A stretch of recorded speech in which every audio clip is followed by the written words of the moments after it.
Bien, hermanos, vamos a ver nuestras Biblias, por favor.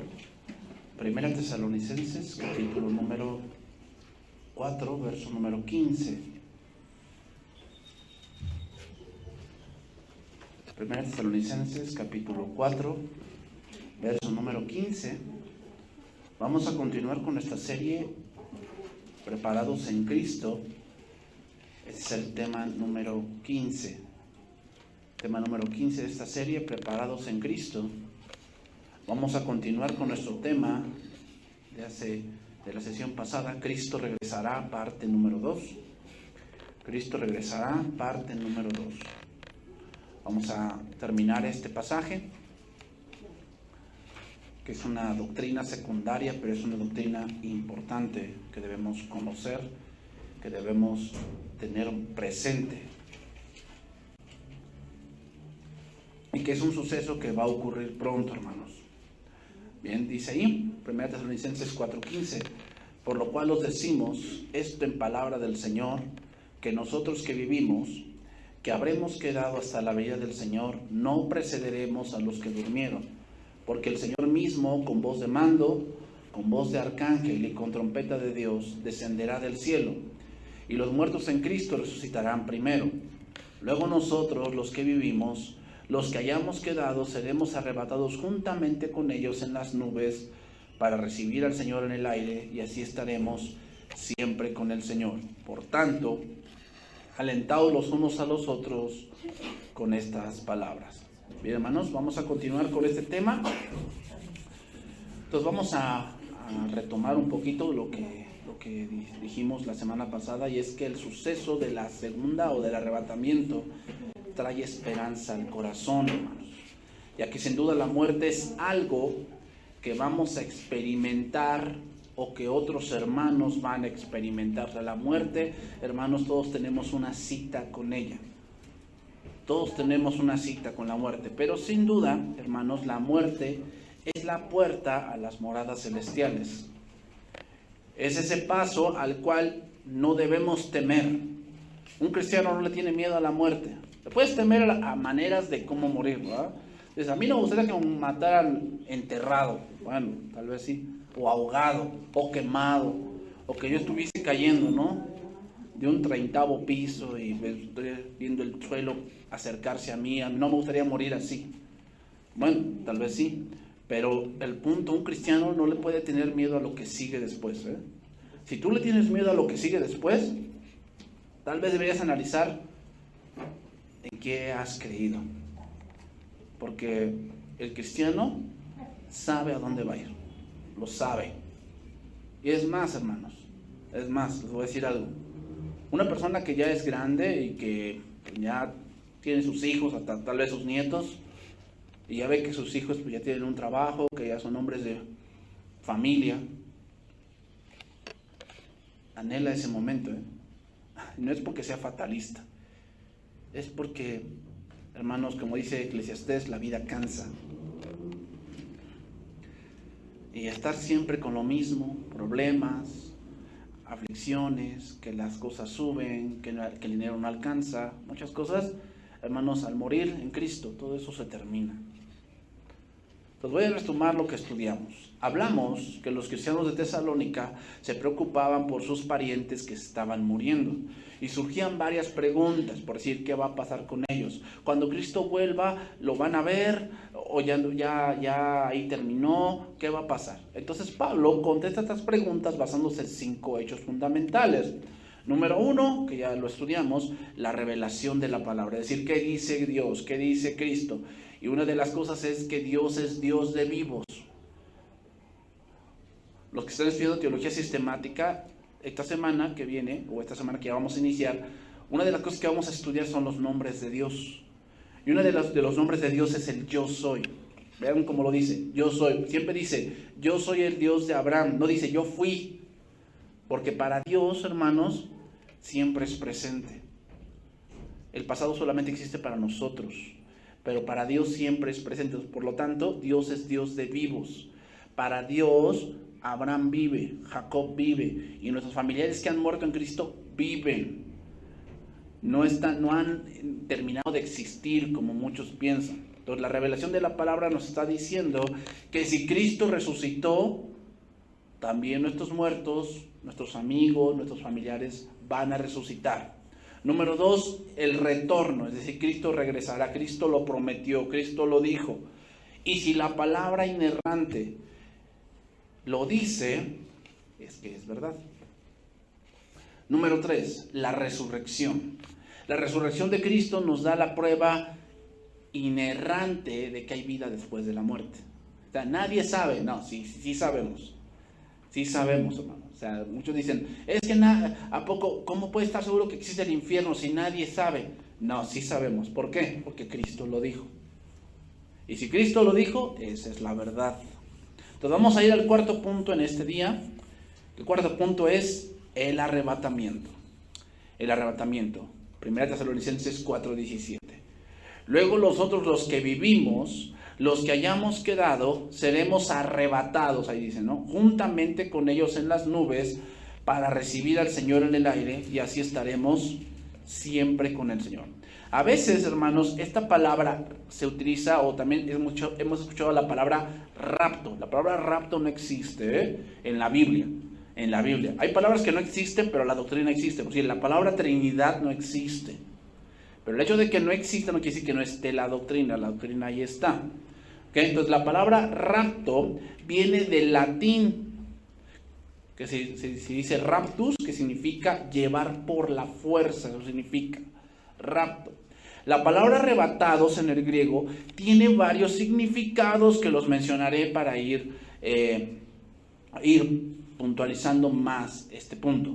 Aquí la palabra arrebatados que se utiliza en Tesalonicenses es la palabra griega harpazo, con J, y significa apoderarse de. Es como cuando la idea es como tú tienes algo ahí inanimado, ahí parado, y de repente pasas corriendo y lo tomas. Imaginemos que que tengo yo una botella y yo paso corriendo y de repente la arrebato, la tomo, me apodero de ella completamente. En Hechos 8:39, vemos esta palabra o esta idea. El contexto de este pasaje es Felipe y el etíope. Ustedes recuerdan ese pasaje. Dice que Felipe fue impulsado por el Espíritu al camino y dice que venía un etíope que venía de Jerusalén. Y entonces dice que el Espíritu le dijo que se uniese a ese carro. Y entonces dice que en ese momento Felipe escuchó que venía leyendo al profeta Isaías y Felipe le preguntó, ¿pero entiendes lo que lees? Y el etíope le dijo, es que yo no puedo entender si nadie me lo explica. Y entonces dice que subió con él al carro y Felipe le anunció el evangelio de Jesucristo. Dice que más adelante llegaron a cierta agua y le dijo el etíope, aquí hay agua, ¿qué impide que yo sea bautizado? Y entonces Felipe le dijo, si crees de todo corazón, bien puedes. Y el etíope dijo, yo creo que Jesús es el Hijo de Dios. Entonces dice que descendieron al agua y le bautizó. Y ahí dice el versículo 39, y cuando subieron del agua, el Espíritu Santo, el Espíritu del Señor, arrebató a Felipe. Eso significa harpazo. Es como que de repente desapareció. Dice, y el eunuco no le vio más. Y eso va a pasar. Cuando seamos arrebatados, la gente que nos conoce no nos verá más. O sea, la gente que no ha creído, hermanos, cuando seamos arrebatados, nunca más la volveremos a ver. ¿Por qué? Porque se supone que aquellos que no han sido arrebatados irán a condenación. Hermanos, esas ideas que muchas veces piensan algunos, y si estoy en una disco, ¿Dios me lleva? Y les voy a decir algo, no es el punto donde estás, no es el punto donde estás, es el punto donde está tu corazón, porque donde está tu tesoro, o sea, el hecho de que alguien esté en un lugar así, no es de ese momento, es algo que él lleva viviendo, ¿no, hermanos? Porque obviamente cuando tú has entendido muchas cosas, tú vas a estar en el lugar que te corresponde. Entonces cuando el Señor venga en el aire, Nosotros los que vivimos seremos arrebatados en un abrir y cerrar de ojos. Esto quiere decir que debemos vivir en espera constante de la venida de nuestro Señor, para que cuando venga nos encuentre haciendo su voluntad. Entonces, significa, o esta parte harpazo significa arrebatar súbitamente. Significa arrebatar súbitamente. Vamos a ver otro significado de esta palabra. Juan capítulo 6, versículo 15.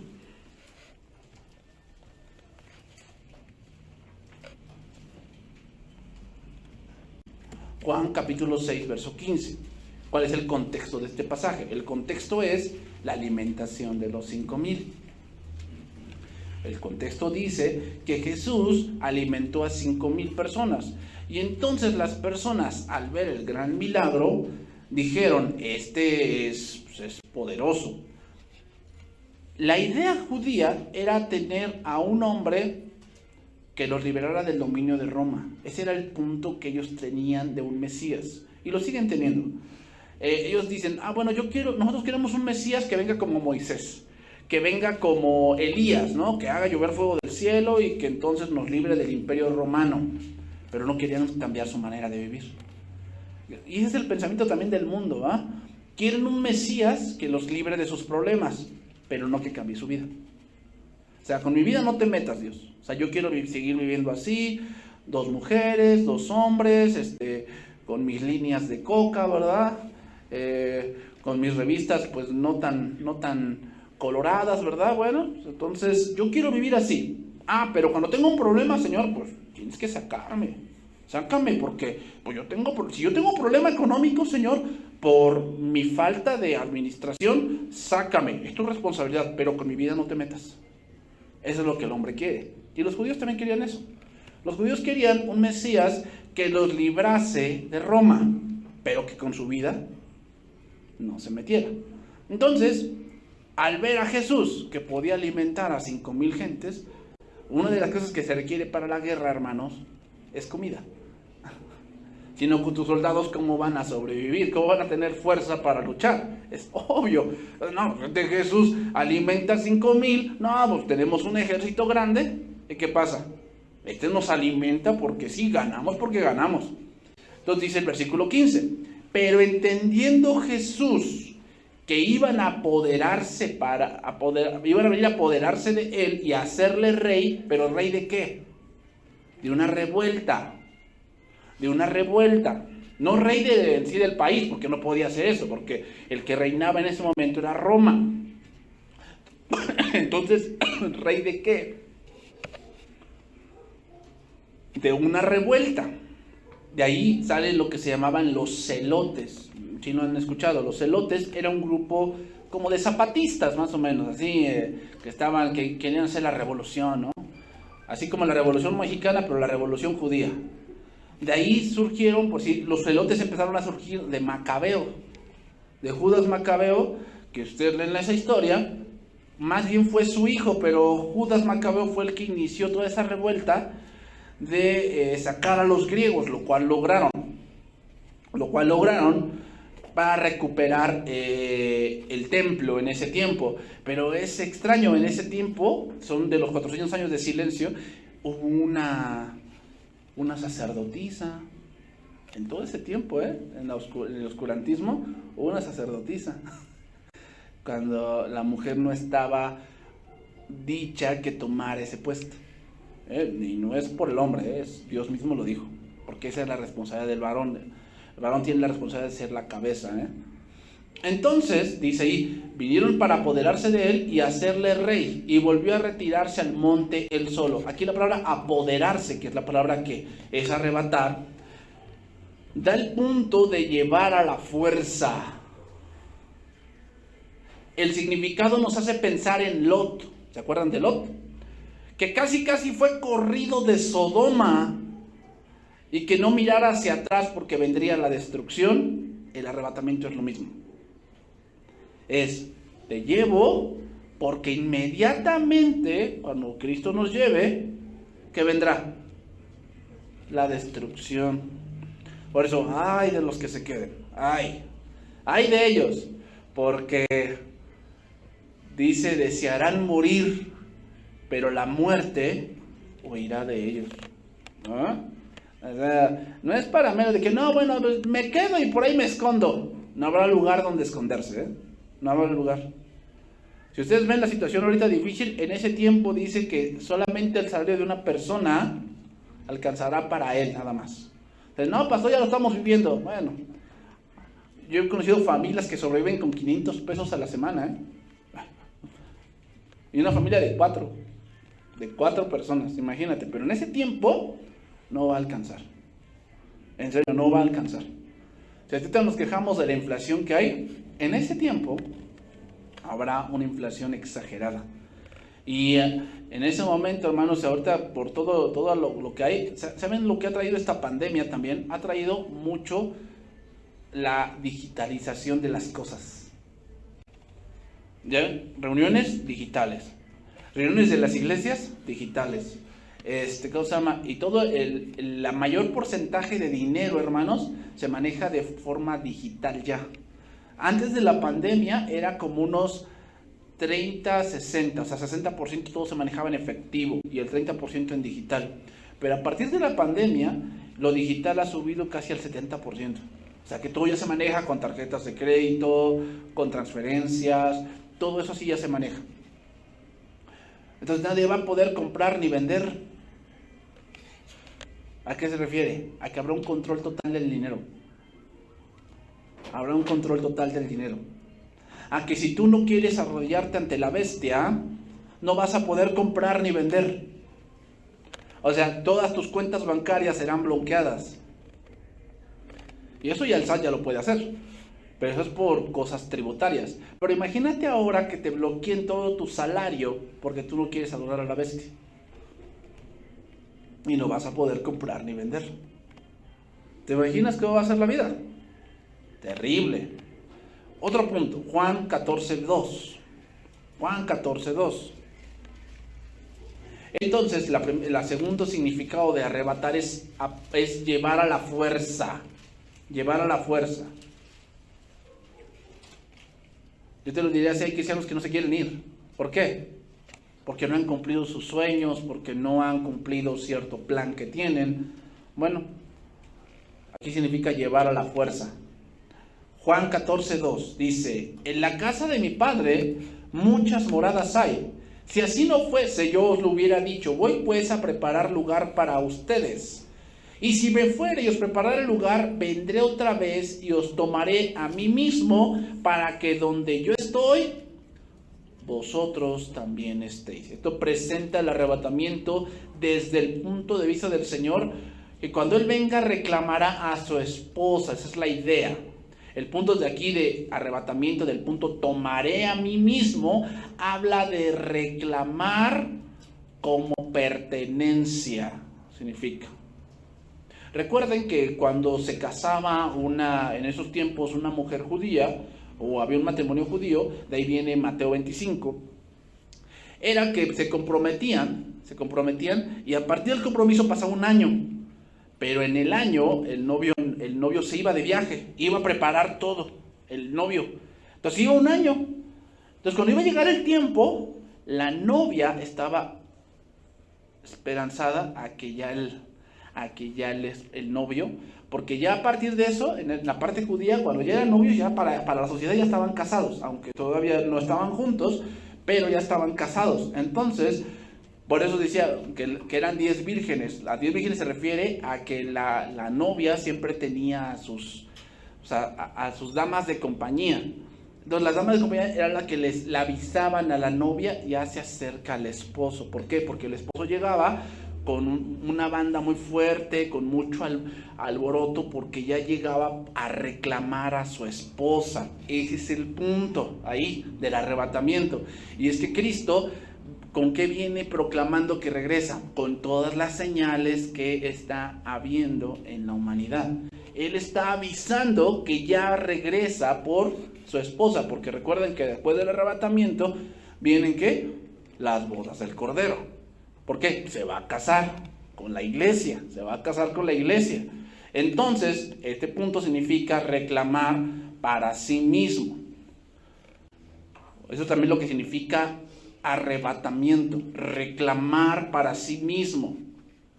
Es decir, que el arrebatamiento es para aquellos que son parte de la iglesia. No los que se creen parte, los que son parte. ¿Quiénes son los que son parte? Los que han sido bautizados en el Espíritu Santo. ¿Cómo sé que soy bautizado con el Espíritu Santo? ¿Has nacido de nuevo? Si has nacido de nuevo, eres parte de la iglesia. El bautismo del Espíritu Santo te hace parte de la iglesia. Es parte del cuerpo de Cristo. Y ya después iremos viendo otras cosas que son parte de que tú seas parte de la iglesia. Otro punto, 2 Corintios capítulo 12. 2 Corintios capítulo 12. Aquí estaba dando Pablo, está defendiendo su ministerio, y una de las cosas que le criticaban a Pablo, era que él no tenía visiones. Le decían, no, es que Pablito, tú no ves visiones.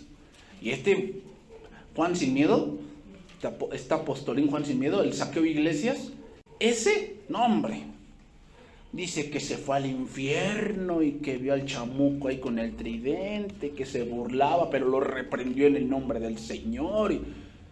Entonces, Pablo no quería hablar de eso, pero bueno, tuvo que hacerlo, no para exaltarse, sino para poner en claro que el ministerio de Pablo Dios mismo se lo había dado. Entonces dice ahí, ciertamente, dice, no me conviene, entonces versículo 1, gloriarme, pero vendré a las visiones y a las revelaciones del Señor. O sea, lo voy a hacer, lo voy a hablar de eso, pero no por mí, o sea, no porque yo quiera sentirme Juan Camaney, sino lo voy a hacer por ustedes, porque ustedes son como niños que les cuentan que se fueron hasta los Andes y ustedes se lo creen. ¿No? Entonces, lo voy a hacer, pero nada más por ustedes. Dice, conozco un hombre en Cristo que hace 14 años, si en el cuerpo no lo sé, si fuera del cuerpo no lo sé, Dios lo sabe, fue arrebatado hasta el tercer cielo. Ahí vemos esa palabra, ¿no? Arrebatado. Y conozco a tal hombre, es él. Pero está hablando como en tercera persona porque no quiere hablar de ese suceso. Porque eso no es el evangelio, hermanos, O sea, escúchenlo bien. Todos tenemos sucesos maravillosos con Dios. Y eso yo no lo niego. Sí, yo también he tenido sucesos, pero eso no es el evangelio. El evangelio es que Cristo vino a morir por nuestros pecados, conforme a las Escrituras, y que fue sepultado y resucitó al tercer día, conforme a las Escrituras. Una experiencia vivida puede ayudar a reforzar la fe, pero eso no es el evangelio. ¿Por qué? Porque para que yo te ayude con una experiencia personal, tú necesitas haberla vivido también. Y hacer lo mismo que a mí me pasa. Y no. Dios trabaja con todos de maneras diferentes. Véanlo en la Biblia. ¿A poco Dios trabajó lo mismo Abraham con Isaac? No, Isaac tuvo sus vivencias con Dios, Abraham tuvo sus vivencias con Dios, Jacob tuvo sus vivencias con Dios, José lo mismo, Moisés lo mismo, Josué lo mismo. ¿Por qué? Porque la salvación es personal. Aquí nadie puede salvar a sus hijos, ni a sus nietos. Cada quien debe conocer a Dios. Aquí no es de que, no, pues es que mis papás son cristianos, yo también soy. No te engañes, no. Dios no tiene nietos, tiene hijos. Dios tiene hijos, no tiene nietos. Si que eres nieto de Dios, pues estás equivocado.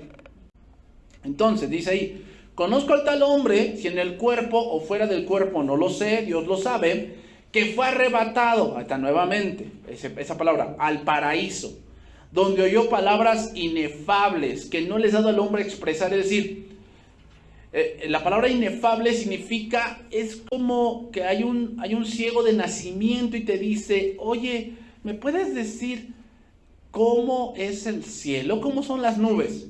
Tú lo más fácil que le dirías es, ¿conoces el algodón? Y él te va a decir, pues no, nunca he visto nada. Eso es algo inefable. O sea, ¿cómo le explicas a esa persona lo que es una nube si no ha visto nada? No tiene un punto de referencia donde ubicarse y decir, sí, ya, sí, el algodón es así como blanco, ¿verdad? Y se siente así, más o menos así son las nubes.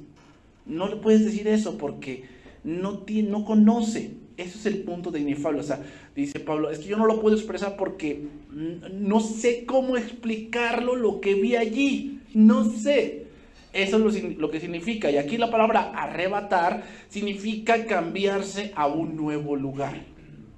Eso significa. Entonces, cuando seamos arrebatados, seremos cambiados a un nuevo lugar. Es decir, seremos cambiados a nuestra verdadera herencia. Eso significa.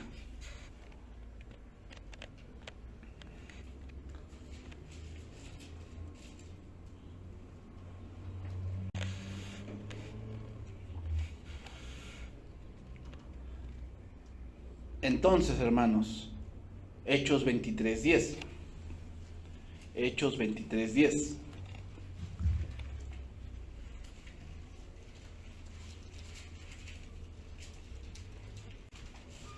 Dice ahí, Hechos 23:10. Y habiendo grande disensión, ¿cuál es el contexto de este pasaje? El contexto es que Pablo está siendo juzgado. Y entonces está el Sanedrín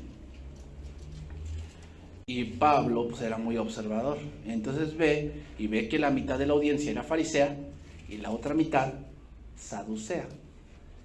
¿Y cuál era el punto de inflexión allí? Que los saduceos no creen en la resurrección y los fariseos sí. Entonces, astutamente Pablo dice, señores, estoy siendo juzgado porque creo en la resurrección. Y entonces empezaron a disertar entre ellos. No, es que entonces este hombre es inocente. Y el otro, no, pero es que eso no existe. Y empezaron a hablarse entre ellos. Hubo grande disensión, dice ahí, versículo 10. Y habiendo grande disensión, el tribuno, teniendo temor de que Pablo fuese despedazado por ellos, mandó que bajasen soldados y le arrebatasen del medio de ellos y le llevasen a la fortaleza. ¿Qué quiere decir eso? Fortaleza significa cambio de lugar. Estaba en un concilio, de repente fue arrebatado para ser cambiado a una fortaleza. ¿Para qué? Para ser cuidado. Entonces, el arrebatamiento ocurre para el cuidado de la iglesia. ¿Por qué? Porque ciertamente lo que va a ocurrir va a traer temor y entonces dice que se van a despedazar entre ellos. O sea, lo que va a traer la tribulación, hermanos, va a hacer que el hombre se vuelva más agresivo. Por eso dice Apocalipsis que aunque sufren, no se van a arrepentir de todo lo que hacen, ni de sus idolatrías, ni de sus hechicerías. No se van a arrepentir. O sea, el sufrimiento que va a venir va a hacer que la gente se vuelva más obstinada.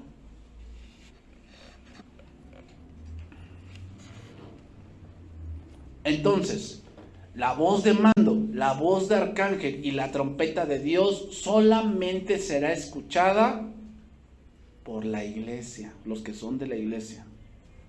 Millares de personas desaparecerán, hermanos, instantáneamente, y sin duda habrá caos y gran dolor. Habrá muchos accidentes, pero serán accidentes sin explicación, diciendo, es que chocó tal auto, pero no hay nadie allí. No se ven signos de que haya sangre o de que haya escapado, ¿no? Que chocó y se salió del auto y se fue. No hay signos de eso, parece como si se hubiese evaporado. Vuelos retrasados porque los pilotos no están, o vuelos que llegaron sin personas. Se subieron 200 y llegan al otro aeropuerto 180 personas. Iglesias que jamás ya vuelven a abrir. Familias que nunca más salen de su casa y que las van a reportar como desaparecidas y van a tener que entrar a su casa y se van a dar cuenta que no ocurre nada. Negocios abandonados, que tal vez un negocio que vendía tortas, vendía lonches, vendía una tiendita, ¿no? Donde se vendía refrescos, toda la cosa, y llegan ahí y te dicen Don Neto, ¿no? Y le preguntan por Don Neto y no sale Don Neto, ¿no? Y hasta le robaron las sabritas y toda la cosa y él no sale, y nunca más va a salir. ¿Por qué? Porque salvo aquellos que conocen la enseñanza bíblica, el mundo entero se quedará perplejo, no sabiendo lo que ha sucedido. Y le echarán la culpa a los ovnis, le echarán la culpa que se fueron a un búnker, porque tuvieron miedo. Muchos sí se darán cuenta, pero será demasiado tarde. Número 5, vamos al punto número 5. Reunión. Vamos a ver aquí en este punto número 5, reunión. ¿Qué es lo que va a implicar que Cristo nos arrebate? Muchas cosas van a cambiar. Reunión, es decir, los creyentes estarán para siempre con Cristo. Pero esto implica varias cosas. Voy a leer ese pasaje donde vamos a fundamentar este punto, este último punto.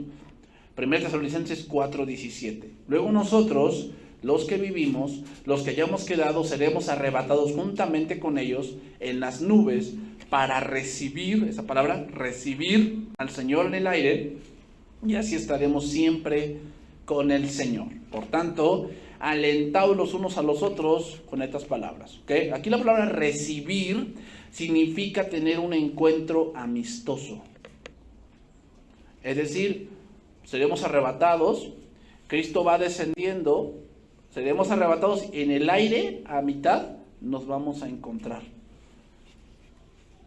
Y le veremos tal y como Él es. Aquí la palabra recibir lleva consigo la idea de recibir una persona importante. Ustedes han visto, ¿no? Por si cuando ha venido el presidente de la República aquí a nuestro estado, cómo se ponen las cosas. Muy difíciles, ¿verdad? Cierran calles y está el ejército y todas esas cosas. Imagínate ahora recibir al Rey de Gloria. Una cosa impresionante. Entonces, esta reunión, hermanos, será maravillosa porque implica varias cosas que hoy vivimos que serán radicalmente cambiadas. Primera cosa, tendremos un cuerpo semejante a Él, semejante, no igual, semejante. Y eso implica también el conocimiento que tendremos de Dios. Primera de Juan 3:1, dice ahí, Primera de Juan 3:1, mirad cuál amor nos ha dado el Padre para que seamos llamados hijos de Dios. Por esto el mundo no nos conoce, porque no le conoció a Él. Amados, ahora somos hijos de Dios, y aún no se ha manifestado lo que hemos de ser. Pero sabemos que cuando Él se manifieste, seremos semejantes a Él, porque le veremos tal como Él es. Lo voy a leer en lenguaje actual, ese versículo 2. Queridos hermanos, nosotros ya somos hijos de Dios, y aunque todavía no sabemos cómo seremos en el futuro, sí sabemos que cuando Jesucristo aparezca otra vez, nos pareceremos a Él. Nos pareceremos, no seremos igual, parecidos, porque lo veremos como Él es en realidad. ¿Realidad en qué punto? Si tú piensas, ponte a pensar en esa parte o en ese verbo, realidad. Significa que ya lo voy a poder ver, que si tiene barba o no, cosas así. Bueno, tal vez en sí, en una parte sí es verdad, o sea, lo vamos a ver como Él es. Pero no tiene mucho sentido en el contexto. O sea, no tiene mucho sentido en que yo vea a Cristo como Él es, si es alto, si es bajito. Eso no tiene sentido. Entonces, ¿a qué se refiere lo que en realidad, como en realidad Él es? Significa, hermanos, que tendremos un conocimiento del plan de salvación. Eso significa. Cuando nosotros seamos glorificados, no tendremos todo el conocimiento, solamente eso lo tiene Dios. Pero ¿de qué tendremos conocimiento? De lo que el versículo 1 dice. ¿Cuán amor nos ha dado el Padre para ser llamados hijos? O sea, ahorita no comprendemos el por qué el Señor, por qué el Señor permitió que Adán pecara. Y yo te puedo decir aquí una respuesta. Por amor.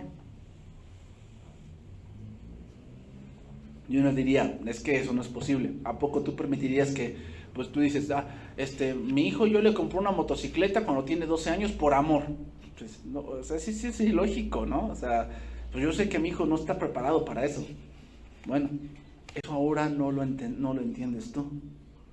Pero en ese momento, cuando nos encontremos con Cristo, vamos a entender muchas cosas de la salvación que ahora no entendemos. Vamos a entender muchas cosas con respecto al amor de Dios, pero no vamos a conocer todo de Dios. Es más, la eternidad va a servir para que sigamos aprendiendo de Dios. Olvídate nada más, o sea, Dios es tan infinito, tan grande, que la eternidad no va a ser suficiente para conocerle de verdad. Pero en ese momento sí vamos a conocer el por qué Dios hizo esto en mi vida. ¿Por qué Dios me salvó de esta manera? ¿Por qué Dios permitió, por decir, la pobreza en el mundo? ¿Por qué Dios permitió XY? Lo vamos a entender en ese momento. Cosas que ahora no entendemos y que tal vez nunca entenderemos, en ese momento las vamos a entender. Por eso, tal y como Él es decir, Él es el autor de toda la salvación, por lo tanto entenderemos todo lo que respecta a nuestra salvación. Eso es lo que vamos a entender. Otra cosa, tendremos cuerpos glorificados.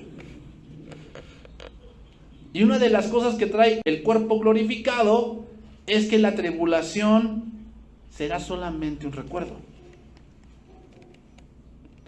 2 Corintios 4:17. 2 Corintios 4:17. Todo lo que ahorita te aqueja, tal vez la enfermedad con la que estás lidiando, ¿no? Si tienes la diabetes, tal vez que tienes que estarte checando, ¿verdad? Y pinchándote el dedo y sacándote sangre, tomándote glibenclamida, ¿verdad? O tal vez ya te inyectas insulina. Tal vez desprendimiento de retina, tal vez un dolor en la rodilla o en el cuello, o el dolor de la ciática, ¿verdad? Que te duele aquí la parte media, la parte baja de la espalda, ¿verdad? Los riñones, los pulmones, porque tal vez antes de Cristo fumabas mucho, ¿verdad? Toda esa parte de tribulación va a desaparecer. Todo eso ya quedó en el pasado. Dice ahí, porque esta leve tribulación momentánea produce en nosotros cada vez más excelente y eterno peso de gloria. ¿Por qué le llama leve tribulación? En este pasaje, el contexto de Pablo es que él estaba siendo perseguido. Se cree que esta carta la escribió en Filipos, y Filipos fue una de las ciudades donde más Pablo sufrió. De hecho, ahí lo apedrearon. Ahí lo encarcelaron, ¿te acuerdas? Cuando dice que lo pusieron sus pies en el cepo, ahí estaba en Filipos. Entonces dice, ¿por qué dice esta leve tribulación? Porque Pablo lo está mirando con respecto a la eternidad.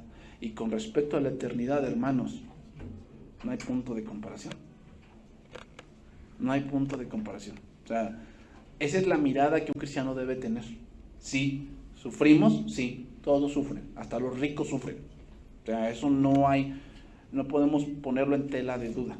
La diferencia entre un cristiano y uno que no lo es que la tribulación siempre lo lleva a conocer más de Dios. Dice ahí, no mirando nosotros las cosas que se ven, sino las que no se ven, pues las cosas que se ven son temporales. Son temporales. Es un gran error pensar que teniendo tal cosa material tú vas a ser feliz. Te estás equivocando, estás errando. No, porque las cosas temporales te van a dar un alivio temporal, pero jamás van a quitar lo que implica sufrir. Jamás. Entonces, ¿qué quiere decir, pastor? Que si yo digo, no, pues es que con esta medicina me voy a sentir mejor, ¿no la compro? No estoy diciendo eso. Lo que estoy diciendo es que tú fundes tu felicidad en algo que es pasajero. Si tuviera ese celular, ¿sería feliz? No, una cosa es felicidad y otra cosa es emoción. No confundas. Puedes estar emocionado de que te compras algo nuevo. Está bien, qué bueno, eso es algo muy humano. Pero si piensas que por eso vas a ser feliz, estás cerrando el blanco. Estás cerrando el blanco. La felicidad solamente la vas a encontrar en Cristo. ¿Por qué? Porque Cristo te va a dar un complemento que ninguna cosa temporal te puede dar.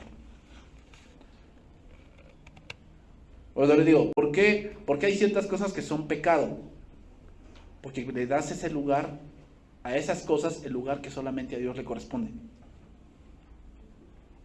Entonces tienes que tener cuidado. O sea, la razón que te debes preguntarte es, ¿por qué soy feliz? Es que la felicidad son mis hijos. Ten cuidado. Sí, entiendo que tus hijos son tu felicidad, tú los amas mucho, pero no pueden ser el centro de tu felicidad. No puede ser eso. ¿Por qué? Porque tus hijos un día se van a ir. Tus hijos van a hacer un día su vida. ¿Y qué va a pasar? Así como inició el matrimonio, así se va a quedar. Si tú fundamentas tu felicidad en tus hijos, cuando tú veas que tus hijos toman una mala decisión, que la van a tomar porque son humanos, ¿cómo se vuelve tu felicidad? Un infierno. No puedes fundamentar tu felicidad en eso. Tienes que fundamentarla en Dios, en Cristo. No es que mi felicidad está fundada en mi trabajo, por eso yo trabajo arduamente.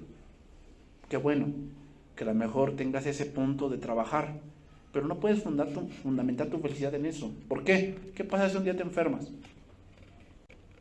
¿Qué pasa si un día, no queriéndolo, pierdes un miembro? ¿Qué va a pasar? Y tu trabajo es físico. Y te imaginas que ya nada más tienes un brazo. Ya no puedes hacer tu trabajo. Entonces, por eso muchas veces la gente se tira a la depresión. ¿Saben por qué? La depresión es el reflejo de que ellos fundamentaron su felicidad en algo que no es Dios. O sea, yo entiendo que muchas veces pasamos por situaciones muy difíciles, hermanos, sí. Pero no puede ser que tu vida se desborone por algo que sí o sí va a suceder. Un día la juventud se va a ir, se va a acabar. Cuando te das cuenta ya tienes 40 años. Y te dices, yo me sentía fuerte, tenía yo 25 y me sentía bien fuerte, ¿no? Que nada me pesaba, todo lo hacía, me desvelaba y no me pasaba nada. Pero el tiempo ha pasado. Y hay gente que entra en depresión porque la vida ha pasado, porque la juventud se ha ido. Entran en depresión, en serio. Ellos le llaman, ¿no? La crisis de los 40, ¿no? Le llaman. La crisis de los 40, la crisis de la mediana edad. ¿Pero por qué es eso? Porque fundamentaron su felicidad en algo temporal. ¿No? Hombres que fundamentan su felicidad en su mamá. Por eso cuando la mamá muere, esos hombres se desboronan completamente. ¿Por qué? Fundamentaron su felicidad en algo temporal. Tarde o temprano, o sea, no es fatalismo, es realidad.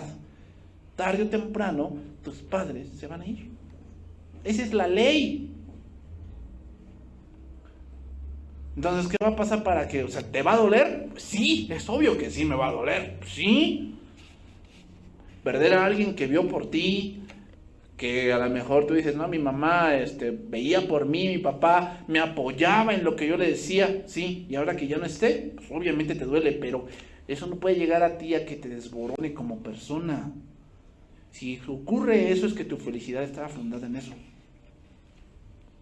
¿No? ¿Cuántos jóvenes fundamentan su felicidad en una pareja? Gran error. No puedes fundamentar tu felicidad en una persona. No. ¿Por qué? Ella también tiene debilidades, él también tiene debilidades, él también es humano, él también se puede equivocar. Entonces fundamentan su felicidad en una persona. Cuando esa persona toma una decisión o se equivoca, este hombre o esta mujer se desborona. Ya se quieren matar, ¿no? Se ahorcan, porque la vida no vale. Entonces, todos esos jóvenes que se ahorcan, que se cortan las venas, que se ponen una sobredosis, ¿qué nos está hablando? Que fundaron su felicidad en algo temporal. Por eso, hermanos, cuidado con eso. No fundamenten su felicidad en cosas que son temporales. Ahora, pónganlo en el punto del arrebatamiento. Si nuestra felicidad lo estamos fundando en la tierra, imagínate cuando Cristo te arrebate. pues vas a tener depresión en el cielo, porque todo lo que tienes como felicidad, pues se quedó aquí.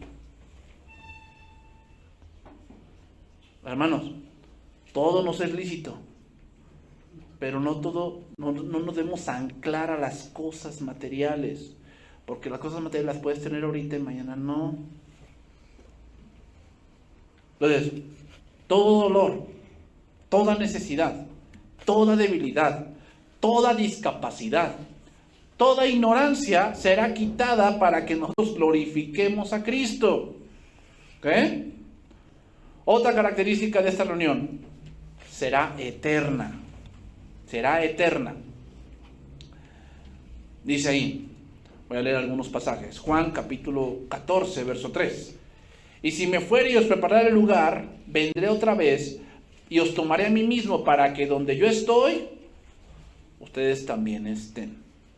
Juan capítulo 17, verso 24. Padre, aquellos que me has dado, quiero que donde yo estoy, también ellos estén conmigo, para que vean mi gloria que me has dado. Para que vean mi gloria que me has dado. Porque me has amado desde antes de la fundación del mundo. ¿Qué gloria ¿A qué gloria se refiere? Sí, que veremos su trono y veremos la adoración celestial, sí.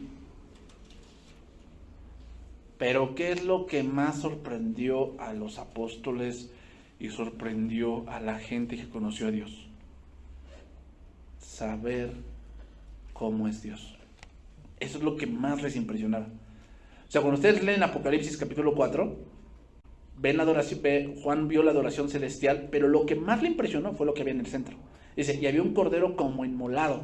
Y ese cordero se levantó y dice, y tomó el libro, y todos los 24 ancianos y los 4 seres vivientes se postraron delante del que tomó el libro. Y dijeron, digno eres. Lo que más impresionó fue ver que ahí estaba Cristo. Eso es lo que más impresiona. Entonces, cuando dice, para que vean mi gloria, se refiere para que me conozcan a mí. O sea, lo más impresionante del cielo, hermanos, no es el cielo mismo, es quien está ahí. Y eso es lo que más nos va a impresionar. Por eso, hermanos, si alguien que ahorita no quiere saber de Cristo, ¿qué le hace pensar que va a ir al cielo? O sea, si ahorita no quieres adorar a Dios, ¿vas a querer adorar a Dios en la eternidad? Yo digo que no vas para allá. Ese es un pensamiento que muchos no se han puesto a pensar. O sea, ahorita yo no quiero conocer de Cristo, yo así me la llevo. Y si en el cielo vamos a seguir conociendo de Cristo, ¿piensas que vas a ir ahí? No. Por eso dice, estas cosas están guardadas para aquellos que le aman, ¿no? Para los que le aman. Si tú amas a Cristo, allá vas a estar. Es una de las muestras de que allá vas a estar. Apocalipsis 7:14. Yo le dije, Señor, tú lo sabes. Y él me dijo, estos son los que han salido de la gran tribulación y han lavado sus ropas y las han emblanquecido en la sangre del Cordero. Por eso están delante del trono de Dios y le sirven día y noche en su templo. Y el que está sentado sobre el trono extenderá su tabernáculo sobre ellos. Y ya no tendrán hambre ni sed, y el sol no caerá más sobre ellos, ni calor alguno. Porque el Cordero que está en medio del trono los pastoreará y los guiará a fuentes de aguas de vida, y Dios enjugará toda lágrima de los ojos de ellos. La tristeza se acabó, la tribulación se acabó, la muerte se acabó, envejecer se acabó, ya no. Todo eso se terminó. Otro punto, hermanos. Este es un punto difícil de hablar, pero hay que hablarlo. La reunión con Cristo traerá una etapa de recompensas y vergüenza. Después del arrebatamiento viene lo que se le llama el tribunal de Cristo. Tenemos que dar cuentas.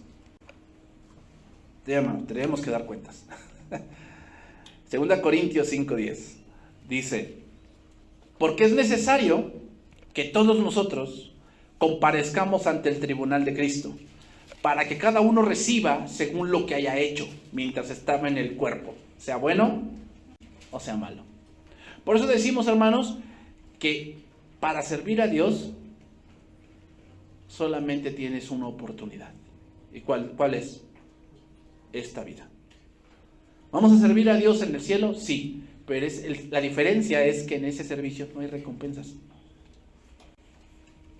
En este servicio sí. ¿Quieres recompensa de Dios? Tienes que servir a Dios en esta vida, mientras estás en este cuerpo. Porque en el siguiente sí vamos a servir a Dios, pero ahí ya no hay recompensas. Aquí la palabra tribunal significa estar sobre un escalón. Significa. Se refiere a un lugar en donde los jueces de los Juegos Olímpicos entregaban los trofeos a los ganadores. Eso lo vemos mucho, ¿no? Cuando, si has visto los Juegos Olímpicos, ponen un estrado de diferentes peldaños. Tercer lugar, segundo lugar, primer lugar. A eso se refiere. El tribunal de Cristo no es para condenación. Es decir, todos vamos a estar allí y algunos no les va a ir muy bien. No les va a ir muy bien. ¿Por qué? Porque son cristianos. Pero como viven para ellos mismos, ¿qué recompensas pueden tener? En ese momento, cuando estemos delante de Cristo, el Señor va a abrir un libro. ¿Cómo te llamas? No, pues Don Neto me llamo. Ah, bueno, te busca, Don Neto. Aquí dice que te resentiste. No, pues sí, Señor, no mientes. El pastor que me diste. Y aquí también dice que te amargaste con la esposa. No, pues sí, Señor, no, si ves una calavera esa señora. No, Señor, o sea, échame la mano, o sea, la verdad, o sea, era que sí la aguantara, pero... Y aquí dice que a pesar de saber hacer lo bueno, no lo hacías. Bueno, si ves que nadie es perfecto. Nadie es perfecto. Entonces, Dios le va a decir a Don Neto, ¿sabes qué? Sí vas a entrar en la gloria, pues ya. Pero tú no vas a recibir ninguna recompensa. Y en ese momento, Don Neto va a ser salvo. Pero avergonzado. ¿Por qué? Porque no solamente es que Don Neto esté frente a Cristo, hay una multitud alrededor que está mirando cómo él se comportó. Y no va a tener excusa para decir, es que Señor, es que la prueba que tú me pusiste está bien difícil. Y va a haber otro cristiano por ahí que pasó por lo mismo y te va a decir, no te hagas. Yo también pasé por lo mismo y sí la pasé. ¿Y tú no la pudiste pasar? Y no va a tener excusa Don Neto en ese momento para decir por qué no pasó la prueba. 1 Corintios 3:8. Voy a leerlo en traducción viviente, ese pasaje. Hay varias cosas por las cuales va a haber recompensas. Una de ellas es porque es lo que enseñamos. Por eso, hermanos, predicar no es tan sencillo. ¿Por qué? Yo tengo que predicar lo más cercano a la verdad. Digo lo más cercano, ¿por qué? Porque hay cosas que pues, aún no entiendo. Y hay cosas que tal vez con el estudio de otro año voy a entender mejor. Entonces ahorita yo te puedo decir, yo te explico unas cosas, pero tal vez en un año entiendo más cosas y te podría explicar otras. Y entonces ya estoy más cercano a la verdad. Dice ahí, el que planta y el que riega trabajan en conjunto con el mismo propósito, y cada uno será recompensado por su propio arduo trabajo. O sea, que hay recompensas por aquel que, por decir, que evangeliza, pero también para el que discipula. Hay recompensas, porque el que planta y el que riega. Pues ambos somos trabajadores de Dios, y ustedes son el campo de cultivo de Dios, son el edificio de Dios. Versículo 10. Por la gracia de Dios me dio, yo eché los cimientos como un experto en construcción. Ahora otros edifican encima, pero cualquiera que edifique sobre este fundamento tiene que tener mucho cuidado. Dice ahí, pues nadie puede poner un fundamento distinto del que ya tenemos, que es Jesucristo. Ese es el fundamento. El fundamento de mi enseñanza debe ser Jesucristo. Si yo no te estoy enseñando de Jesucristo, yo no voy a tener recompensa. y poder tener un gran ministerio, que tenga yo 20,000 seguidores, 2 millones de seguidores en YouTube, en Facebook, pero si yo no estoy predicando de Jesucristo, no tengo recompensa. Estoy predicando en vano. Entonces dice ahí, el que edifica sobre este fundamento podrá usar una variedad de materiales: oro, plata, joyas, madera, heno u hojarasca. Ahí hay diferentes materiales. Pero el día del juicio, ¿cuál es el juicio? El tribunal de Cristo. El fuego revelará la clase de obra que cada constructor ha hecho. El fuego mostrará si la obra de alguien tiene algún valor. Si la obra permanece, ese constructor recibirá una recompensa. Pero si la obra se consume, el constructor sufrirá una gran pérdida.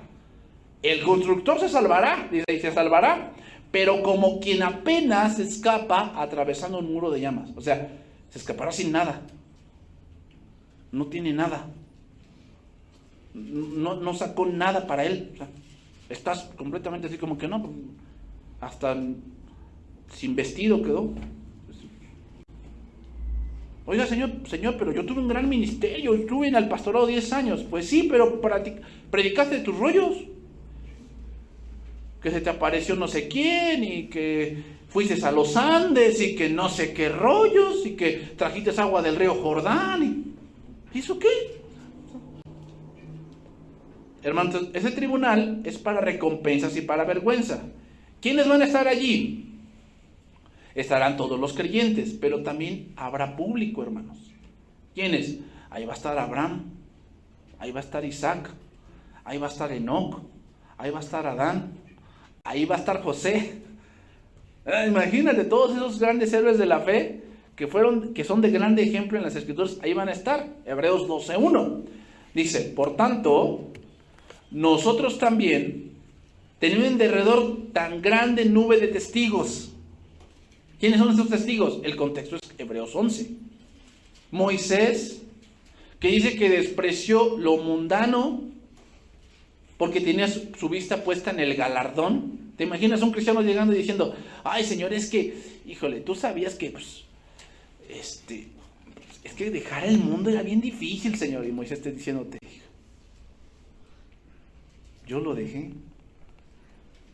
Yo era casi prospecto a ser el rey de Egipto, y yo lo abandoné por Cristo, porque tiene puesta la vida de Dios. ¿Y tú no podías abandonar tu orgullo?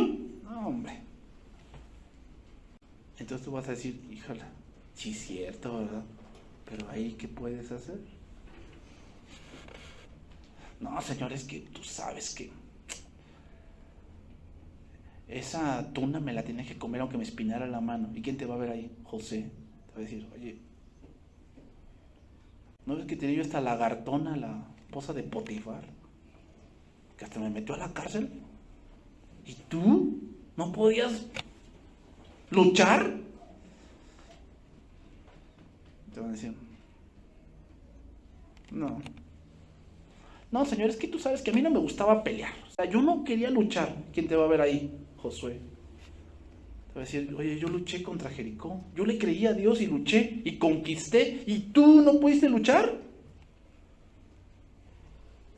Vas a ser salvo, sí, pero avergonzado. Porque todos sus testigos te van a ver así como que diciéndole: oye, te va a decir Abraham: yo no tenía pastor, ni tenía iglesia. Y yo le creí a Dios. ¿Y por qué tú no creíste? Despojémonos de todo peso y del pecado que nos asedia, dice ahí, y corramos con paciencia la carrera que tenemos por delante, puestos los ojos en Jesús, el autor y consumador de la fe, el cual por el gozo puesto delante de él sufrió la cruz, menospreciando lo oprobio, y se sentó a la diestra del trono de Dios. Aquí vemos otras cosas por las cuales habrá recompensas. Número 1, por sufrir por Cristo. ¿Estás sufriendo por Cristo? ¿Por tus familiares? ¿Por alguien que conoces? Que ya te puso el apodo de la monja, el aleluya, el onje moco, que te puso el ratón de la Biblia, ¿verdad? Porque no sales de allí, ¿verdad? te puso la espantada porque, ay, jajaja, ¿a poco lo que dice la Biblia sí es verdad? No, sí, sí, va a haber una tribulación, jajaja, ¿ay, a poco sí? No, si el infierno es aquí. El infierno es aquí en esta vida, como nos vaya. Esas cosas, hermanos, traen recompensas. Si tú no te doblas ante esa tribulación, tienes una recompensa. Otra cosa por la cual hay recompensa, por permanecer en la palabra. Por eso dice, puesto los ojos en Jesús, por permanecer en la palabra, que eso parece sencillo, pero no lo es.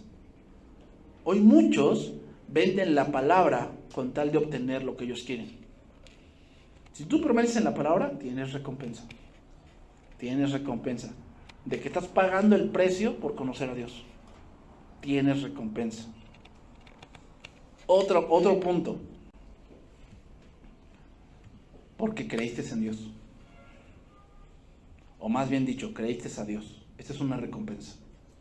Muchos creen en Dios. ¿Ah? Yo sí creo en Dios. ¿No? Dicen, yo sí vi una imagen que decía, yo creo en Dios, pero en la iglesia no. Esa es una contradicción, ¿eh? Yo creo en Dios, pero en la iglesia no. ¿Cómo puedes creer en la cabeza y en el cuerpo, no? Es como si yo dijera, ay, esposa mía, yo creo en tu cabeza, pero en todo tu cuerpo no creo. ¿No dice que la iglesia es el cuerpo de Cristo? Esa es una contradicción. Pues yo le diría, ¿cuál Dios? O sea, es que no han entendido esas personas. Entonces, hermanos, creer en Dios es una muestra o va a traer una recompensa. ¿Por qué? Porque todo lo que dice la Biblia, que Dios ha dicho de ti y Dios ha dicho que Él hará, lo crees. Y eso va a traer una recompensa.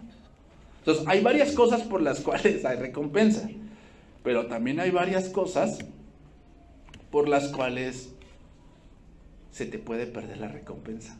Una de ellas es por no luchar legítimamente. 1 Corintios capítulo 9, ¿no? Que dice que el atleta no recibe la corona si no lucha legítimamente. Dice, yo de esta manera corro, no como a la aventura, sino que golpeo mi cuerpo y lo pongo en servidumbre, no sea que habiendo sido heraldo para otros, yo mismo venga a ser, ¿qué? Eliminado. Significa yo pierda la recompensa. O sea, un cristiano que está perdiendo recompensas es que se deja vencer por cualquier cosa.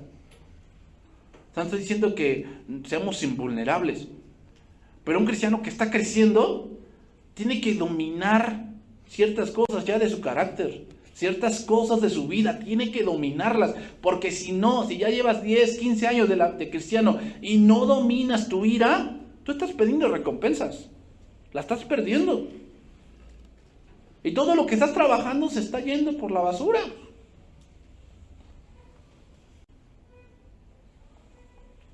Un cristiano que no sabe amar está perdiendo recompensas. Está perdiéndolas. ¿Por qué? Que no sueltas. Eres muy rencoroso. ¿Ah? Eres muy rencoroso. Llevas con el rencor 10 años. Estás perdiendo recompensas. Porque no sabes amar. Porque parte del amar es soltar. Suéltalo ya. No, es que le presté 10 pesos. ¿Y? ¿Por eso no comiste? ¿Por esos 10 pesos se te quitó tu cama? ¿Se te quitó el techo de la casa? No, pues no. Entonces, ¿por qué no sueltas? No, es que mis padres no me enseñaron así. No, no te justifiques.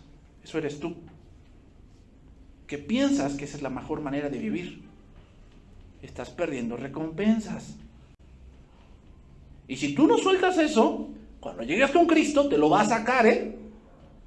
Te lo va a sacar. Te va a decir, ¿por qué nunca perdonabas? ¿Por qué nunca soltabas? Siempre la vivías así. Bueno, Señor, es que tú debes de entenderme. No.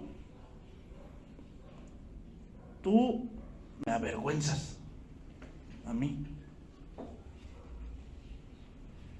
Entonces, hermanos, muchos como el salmista, que vivió injusticias, lágrimas, tribulación, murmuración, desilusión, recibirán recompensas, pero otros tendrán pérdida. Voy a terminar con este pasaje, primera de Juan 2:28, porque ya se me acabó el tiempo. Vamos a terminar con primera de Juan, capítulo 2, verso 28. Tal vez algún día demos una serie de los juicios en la Biblia, ¿va? El juicio de las naciones, el tribunal de Cristo, el juicio del gran trono blanco. Hay un juicio, no se nombra como tal, pero se llama la batalla del Armagedón. Es como un juicio. ¿Por qué? Porque muchos se levantarán contra el Cordero y dice que el Cordero los vencerá. Pero muchos dicen, ay no, es que si Dios fuese amor no habría guerras. ¿Y qué hacemos con ese pasaje del Armagedón? No, el mayor genocida es Dios, porque mató a todos allí en Canaán, les dijo, mátalos a todos, ¿no? Eso es de una mente, hermanos, caída, que no entiende que el pecado tiene una consecuencia. Simplemente ven el acto, pero no ven el por qué Dios hizo eso.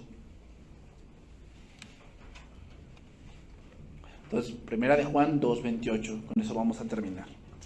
Y ahora, hijitos, permaneced en Él, para que cuando se manifieste tengamos confianza, para que en su venida no nos alejemos de Él avergonzado.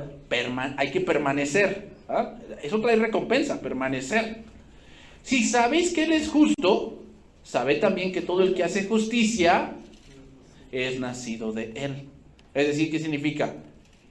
Que amamos lo que Él ama y que aborrecemos lo que Él aborrece. Eso significa que el que hace justicia. Mirad cuál amor nos ha dado el Padre para que seamos llamados hijos de Dios. Por eso el mundo no nos conoce, porque no le conoció a Él. Por eso te digo, o sea, ¿cómo dicen voy a estar con Dios cuando no quieren saber nada de Dios? Pues es una contradicción, ¿no? O sea, una persona que se murió en el mundo, ¿no? Ya sabes, todos cuando se mueren son bien buenos. Entonces, ay no, se murió. No, pero él sí creía en Dios, pero nunca le buscó. ¿Qué te hace pensar que está con Dios?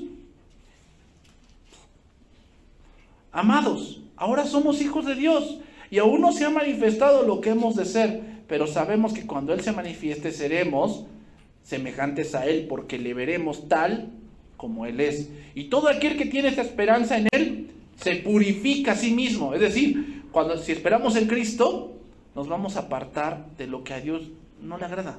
Por eso es de que, y si me encuentran en una disco, pues se contradice con este verso, porque todo aquel que tiene esta esperanza se purifica. O sea, quiere decir que esa persona no cree.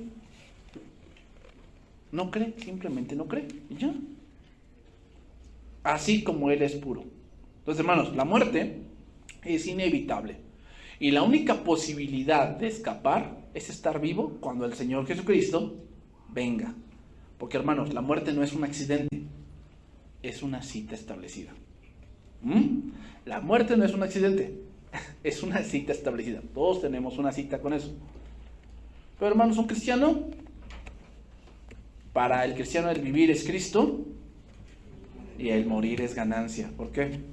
Pues nos encontraremos con Él. Vamos a orar y vamos a terminar este tiempo, hermanos.